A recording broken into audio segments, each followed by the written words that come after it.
Welcome, everyone, to another episode of the Mindful Space. Today we have Marcelle with us. How are you? I'm doing well, Michelle. Thanks for having me. Thank you for being here. So, today we are going to discuss mother daughter relationships, how can or cannot become sometimes toxic, the relationship that it has with attachment styles, etc., etc. Do you mind starting off with guiding us what a mother daughter relationship is, what it looks like, maybe how it can change over time, and just how you work and how do you work with that population in general? Mhm.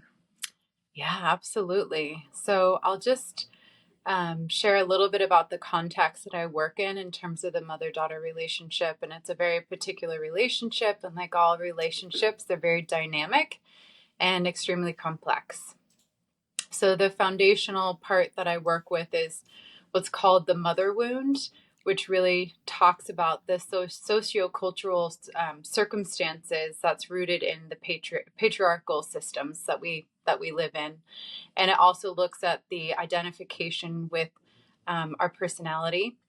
And so it's kind of looking and blending the two of how a mother's wound, and a mother is also a daughter. So, how that got passed on from her lineage, and then it can possibly continue. And this Okay. can also depend on how that daughter processes information. So, really, if she takes on certain things from the mom, it might mean different things for different daughters, because we're also unique as well. So, it's not so cut and dry and easy to understand, but there is a phenomenon in terms of how certain things can be passed on from mother to daughter. So there's that element. Um, and then speaking, going back to the patriarchal society in which women are put in a lower position, and continue to be. And so there's that element in terms of how a woman or mother can show up as a parent, as a mom. And sometimes there might be difficulty to really show up fully because of certain circumstances in her life. Mm-hmm. It could be access to services, access to mental health services, learning and studying, and um, challenging certain ideologies that one has been raised in. And so it's very multifaceted, but I like to explain that because the two kind of parenting not approaches, but um, like the emotional availability of a parent is an important one to understand, because if a Mm-hmm. parent is less emotionally available, then it makes it difficult for the child to be emotionally intimate and connected to the parent. And that speaks to the attachment style. So when a parent is emotionally immature or unavailable, then they might be preoccupied with their their false sense of who they are, because they might be more disconnected from who they are because they may have grown up in a family system where their emotions were shut down. So when this happens, and especially what's happening a lot in social media, it's helpful to look at different themes and how we can relate to them and identify with them. But they can also be dangerous. That a lot of moms are shamed, blamed, and labeled, and so Mm-hmm. that's just a nuance that I like to explain, that even when a mom is maybe not emotionally available, there it's not to blame her. It's really to like hold her up and find ways of like, okay, what does she need? What kind of support does she need? So that um, so that the mother and daughter can be that relationship can be really tended to without blaming mom. And so um, the other part, I guess, would be the emotional maturity or availability of a mom. When mom is able to be present, emotionally secure in who she is, being autonomous and connected at the same time.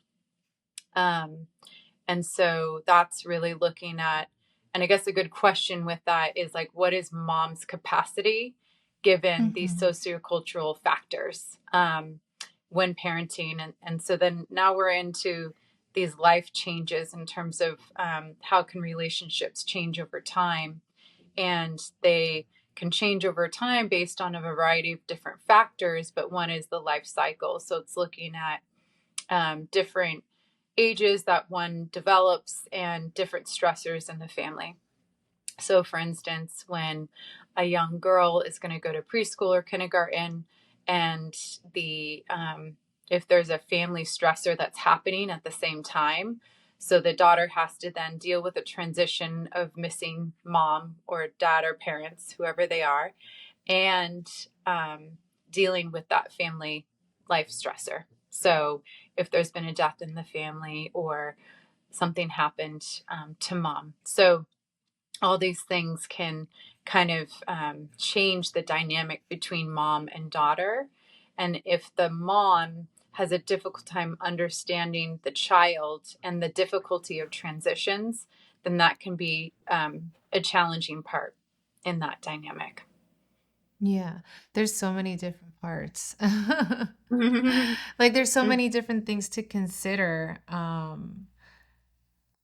especially with the mother-daughter relationship, I think, which is, we're connected from the womb, and then we're Mhm. just expected to have this amazing relationship, and it doesn't always happen, Right, you know?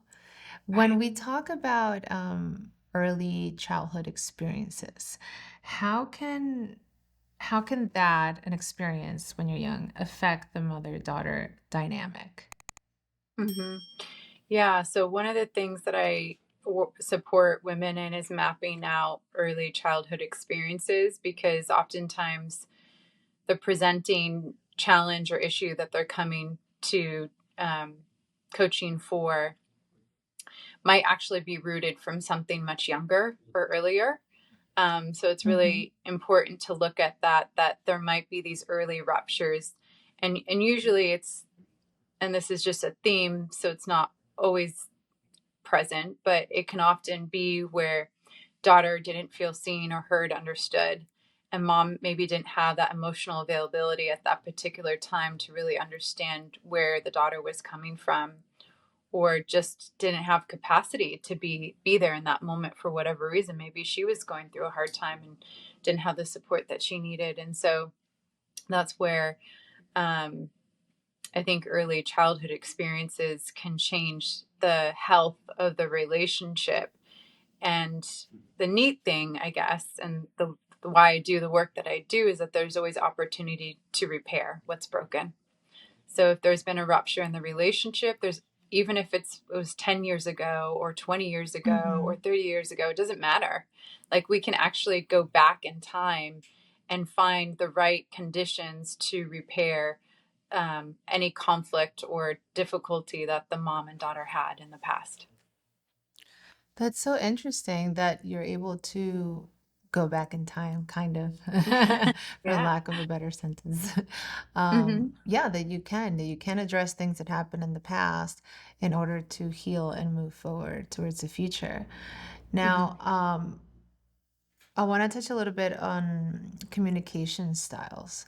How Hmm. does that affect the relationship if they Hmm. each one has their own communication style? Or what communication style would you recommend to have in Hmm. order for that relationship to heal?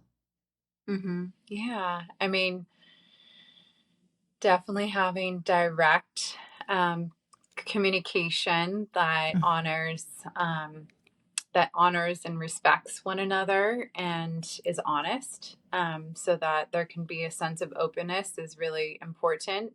But to get there might be a process, because oftentimes when we're playing a role, and I'll kind of get to that in a moment, we're more focused on what we're doing to play the role than we are to be present in the moment with another person.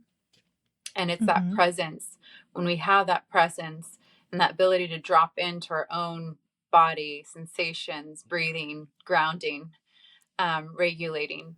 When we're able to do that, then we can be present for one another. And that's when we can actively listen. That's when we can actually hear and understand someone else and their experience. And so I do guide a lot of the women through grounding, breathing, mindfulness, all those skills that are really helpful to first regulate the nervous system so one can actually drop into the present moment rather than Mhm. thinking two steps ahead or 10 steps behind, which can also Yeah. often be the case. Really? Hmm. 10 steps behind is a lot. I'm sure you work when you have this type of clients, you work a Hmm. lot in boundaries. Hmm. How do you manage that, for some that lack boundaries or for others Hmm. that have very rigid ones? Hmm. Hmm. Yeah.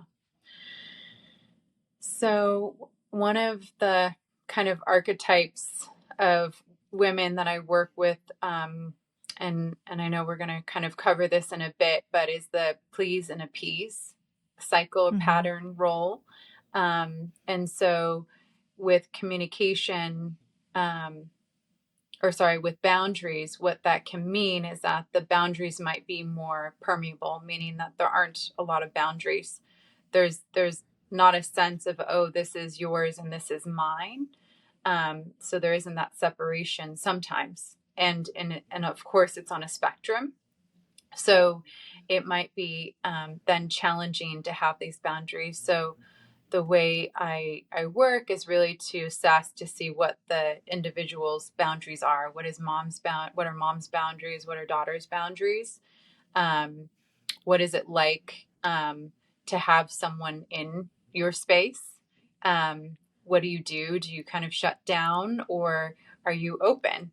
Do you feel the other person's emotions or do you get agitated? So there's so many experiences we have just within Mm. our own lived experience.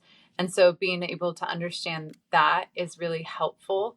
And then to see what daughter wants and what mom wants. And sometimes if there has been a rupture in the relationship, and sometimes it can be more with the daughter, not always, but sometimes where the daughter might want those boundaries, and Okay. sometimes we Yeah. might need rigid boundaries at first because there's just been a rupture. So it's like, wait a minute, I feel violated or I don't feel safe here, so I need to put up a wall just to protect myself. And so that might be this rigid boundary. um, and so when as they go through the work, though, ideally it would become less rigid, and but not too permeable, just in the Okay. right place. And it could be a Just physical enough. boundary. Yeah, just enough. It could be physical, emotional, energetic. And so those are kind of some of the ways that I work. Yeah. I mean, yeah, it's usually the daughters, the ones wanting Hmm. more boundaries with the moms. Hmm. Hmm. Hmm. I mean, at least Hmm. that's what I find. Hmm. When you see your clients, do you find any common themes or patterns in these kind of relationships? Or maybe something that presents itself over and over and over? Hmm. Hmm. Yeah. Yeah. I mean, because I work more with the please and appease aspect, the theme that I see within that theme is that oftentimes daughters are concerned about their mom, or they were parentified, meaning that they had to be play some sort of parental role when they were a child or a young adult, and they had to make sure the parent was okay, either, and it could be physically, emotionally, mentally. Mm-hmm. So they played some sort of role or caretaker role to the parent, and because of that role reversal, that they learn this way of being of, oh, I get rewarded if I please and appease, or I'll stay safe if I please and appease. So within that context, then some common themes I see is that um, there may be the daughter might be want her space and want maybe more freedom or whatever it is, and she also doesn't want to lose mom at the same time. So it's like this double bind of like, I want I don't want my mom I don't want to lose my mom so much so Mm-hmm. that I'll just make sure she's okay, even if it's at the expense of my own needs and wants.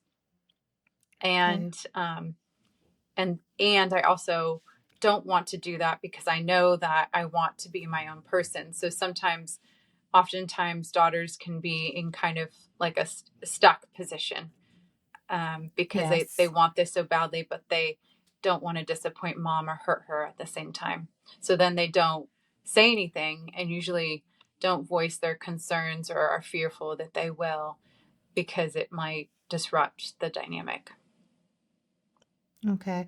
Yeah, and I can see how the people pleasing would play a role into this type of relationship, you Mm-hmm. know. Another factor that I want to talk about is generational, I don't want to say generational trauma, but generational Mm-hmm. differences. Mm-hmm. How does that play a role in this dynamic, in this relationship? Mm-hmm. Does it have an Right. effect? Absolutely. Yeah, because from one generation to the next, certain emotional patterns are passed on, and oftentimes unconsciously. So we don't always see it, but we can sense it, we can feel it. It feels familiar. So sometimes when it feels familiar, we think it's normal or like, oh, yeah, that's what that is.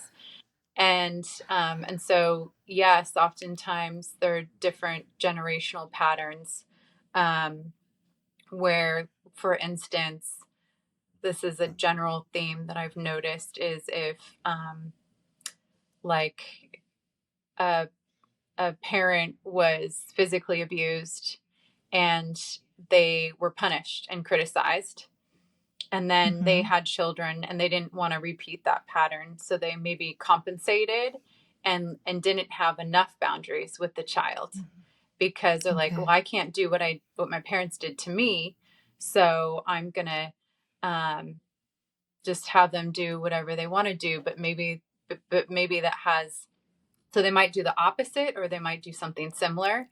Yeah. Or as you mentioned too, generational trauma, for instance. And oftentimes with trauma, sometimes it's hard to like notice or put voice to, and again, it might be normalized, so we just think that's just the Mm-hmm. way it is.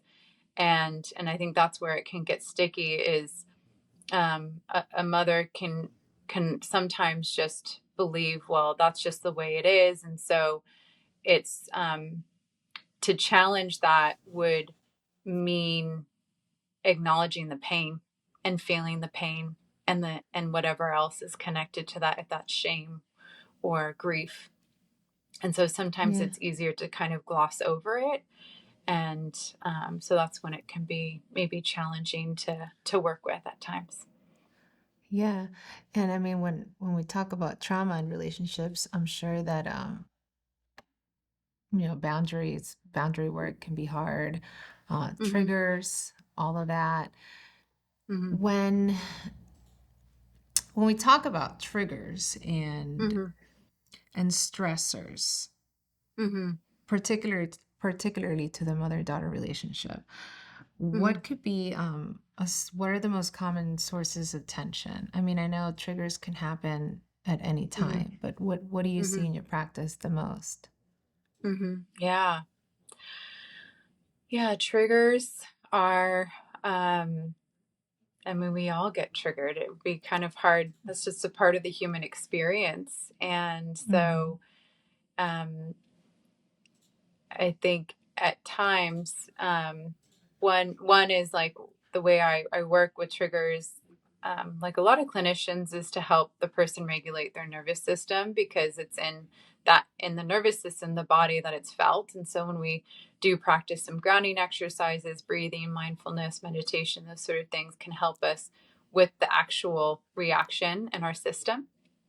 Um, and so, some common triggers, though, and stressors between the mother and daughter might be not being seen, heard, understood.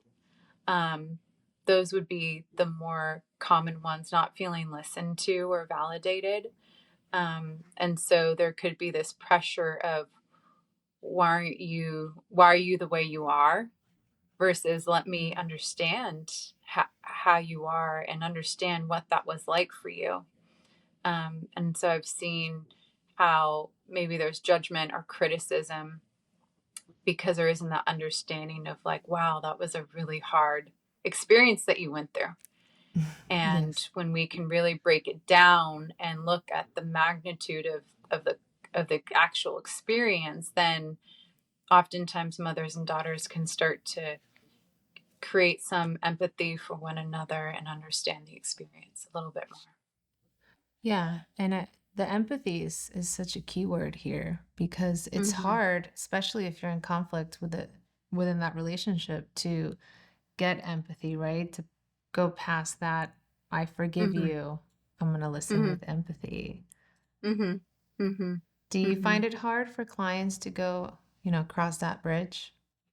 Absolutely. I think it's just a part um of of being, I guess I would say, being socialized in more of the like the Western mindset, in terms of like there isn't that um acceptance of emotional states and Mm-hmm. understanding of emotions, and so a lot of people learn to just shut the emotions down, or as I mentioned before, like in the family system, the emotions were shut down. And so because of that, when we don't have that emotional connection, presence, attunement, then we're not able to be with the person as they are.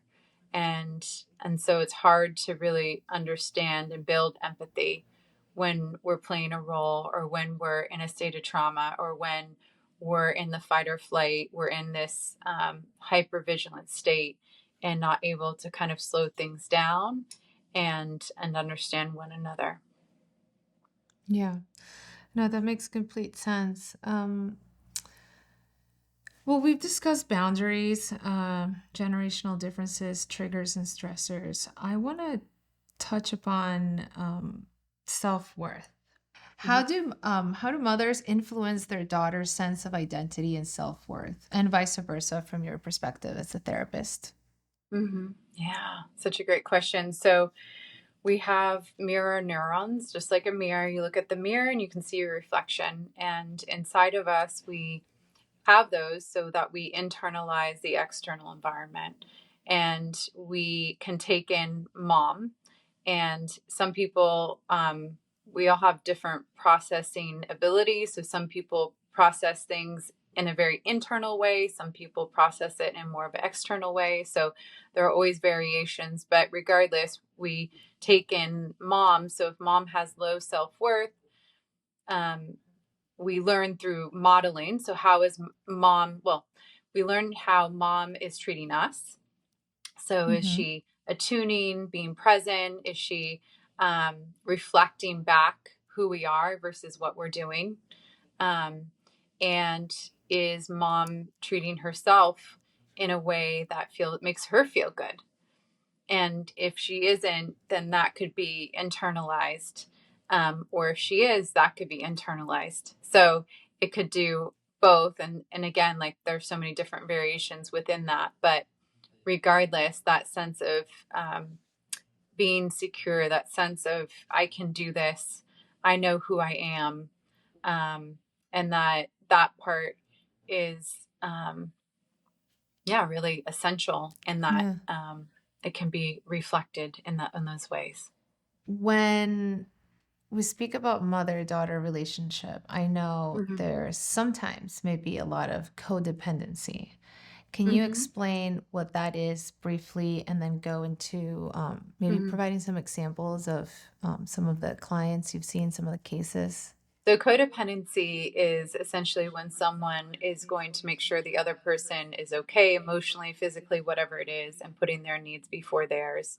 So the trauma informed perspective on codependency is it's actually considered the term fawning, or tend and befriend, and it's a pattern of pleasing and appeasing.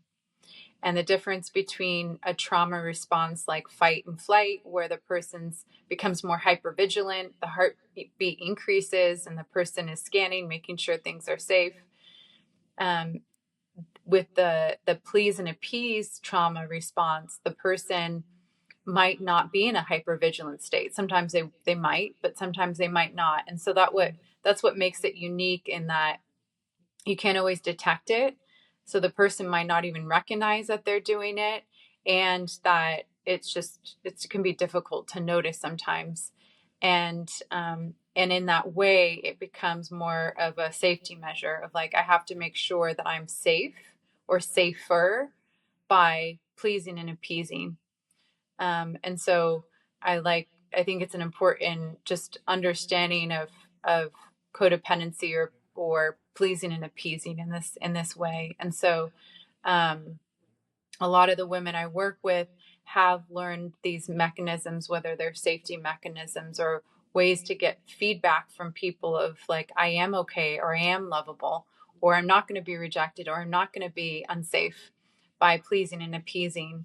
And um, and because if we look at, historically, how women were more dependent on men or families to have that survival, there is a, even if it's still subtle, there's still a conditioning of, I have to be a good girl, or I have to make sure I get positive feedback, because it's also rewarded in our society to be good, or to follow the rules, or to um, make sure someone else feels good emotionally, or someone else's needs are met, and the mom that does it all can do it all, but sometimes at the expense of her own well-being.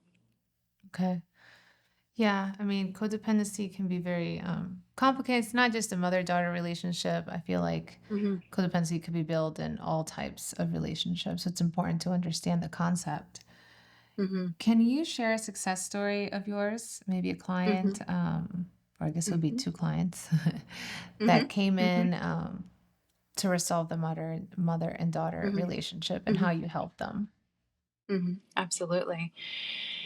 Yes. So I will say, just to preface this, in that relationships are dynamic and complex, and it's ongoing work. So when we work on certain challenges in session, that these challenges don't necessarily go away, but people know how to navigate it differently. They have the skills and the understanding of dealing with conflict, knowing how to communicate, working through difficult times and experiences. And so that's what's neat about it, is that there's going to be some sort of resolve, and the work continues. So, but a success story is when a mother who didn't necessarily know that she had a trauma history, and she kind of just shoved it down, and didn't really know how to go there and acknowledge what happened. And daughter was very aware of the overall impact that trauma had on her life, and she had, you mentioned rigid boundaries, maybe not rigid but firm, of like, wait a Mm-hmm. minute, this isn't okay with me. And so through a series of sessions, we're able to kind of hold empathy, understanding for both mom and daughter and their different experiences. And that's, similar to couples work, is really acknowledging that we might have similar experiences, but we also have these differences. And how do you then Yeah. hold these differences and acknowledge both of them and honor both of them, that they're both real and true for each person. And so building that bridge so that the couple can, in this case, mother daughter couple, can learn to empathize with one another and really hold one another in that way, with this new understanding. Mm. And through that, they continued the work, and learn Yeah. these skills that they continue on. Beautiful. How Hmm. can women empower one another? How can mothers empower Hmm. their daughters, or daughters empower the Hmm. mothers? Hmm. Maybe how can we as a community empower mothers in order to Right. avoid this type of conflicts in this Hmm. type of relationship? Yeah. Yeah, I think in a macro level, one is to just be cautious about labels. Like, how are we referring to people? And again, it can be helpful to understand an experience, and then also harmful to pigeonhole someone into that, when it might be a bigger story than what we're seeing. And so there's that part. finding what resources and kind of support that a woman or mom needs. So asking the question of like, is there something that you need? Is there an unmet need that we don't know about? How can we support you in that? And I think with mothers and daughters, what's so unique is that there's couples therapy. So people who are going through a difficult relationship seek therapy. It's a huge industry. And yet mothers and daughters can have, 30, 40-year relationship, but never talk about their relationship. Yeah. And it's kind of strange that like women we're not really talking about what we're really experiencing and Mm-hmm. being present to the challenges and also holding up hope for something better. And it is that and experience of being able to validate and acknowledge the difficulty while also offering this space for change and for hope and for dreams and for visions. And I think a Yeah. challenge sometimes with women can be jealousy as well. When a woman doesn't have has unmet needs for whatever reason, and this happens a lot with between mothers and daughters, is that there's been an unmet need. So sometimes a mother didn't have the life that her daughter has, and there might be some unhappiness about that. Of like, wow, so you get this life, and that's the life I wanted. And sometimes the daughter might be jealous of mom too, or something. But that and it's not a negative thing per se, but it's this thing of there isn't enoughness, there isn't enough in this time and space and life for everyone to be held and Yes. supported and uplifted and empowered. And so I think that like by us like changing our mindset around there is enoughness, there is enough, and finding what those unmet needs are and finding that support, Mm-hmm. and being able to talk about the really unpleasant things that might bring up shame or guilt or resentment. Yeah, I mean, just opening up the conversation or changing the narrative, because that is true. Hmm. Everybody talks about couples, family, but it's not Hmm. really specific to mother, Hmm. daughter. Like, oh, we're gonna seek therapy for me and my Hmm. daughter. Like, no, you don't hear that. Hmm. I guess it's Right. generalized as like family therapy, and then everybody thinks it's like the whole family. But Right. I do agree, and I think the mother-daughter relationship is very important Hmm. for many reasons. Hmm. Lastly, Hmm. I wanted to ask you what practical advice you might have Hmm. or tools that you recommend for mothers and daughters looking to strengthen their connection and navigate challenges in their relationship. Hmm. Yeah, such a good question. I mean, one is to find a mother daughter coach. Um, there are resources for that, um, and if that you know isn't something you want to pursue, then it could be spending time with one another, but like quality time where Mm-hmm. it's not just reporting what's happened in your life and who did what or whatever. It's really like, yeah, like I went through this thing and it was really hard, or I did this thing and I'm really proud of myself, and to celebrate it.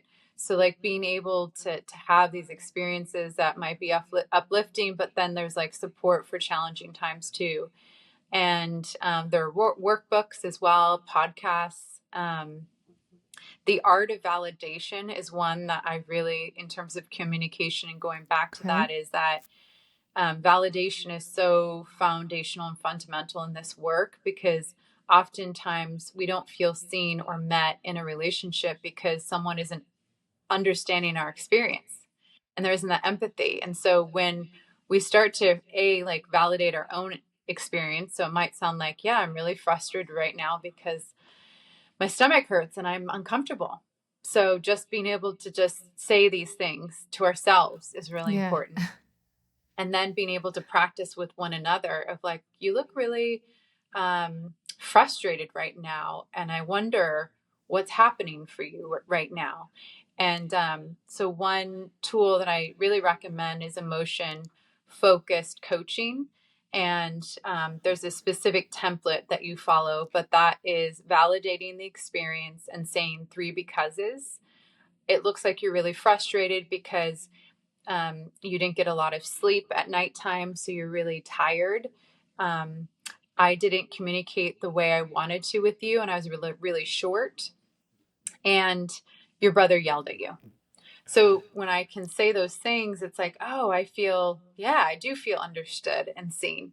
And it Okay. is practice. So I find that is really effective when working with the mother and daughter specifically. Yeah. I love that advice. And it's easier said than done. We know that. And it takes Hmm. practice. It does. Um, and, it's not one size fits all. So, all kinds of Hmm. tools that you can find, resources, I would go ahead and just check them out. Hmm.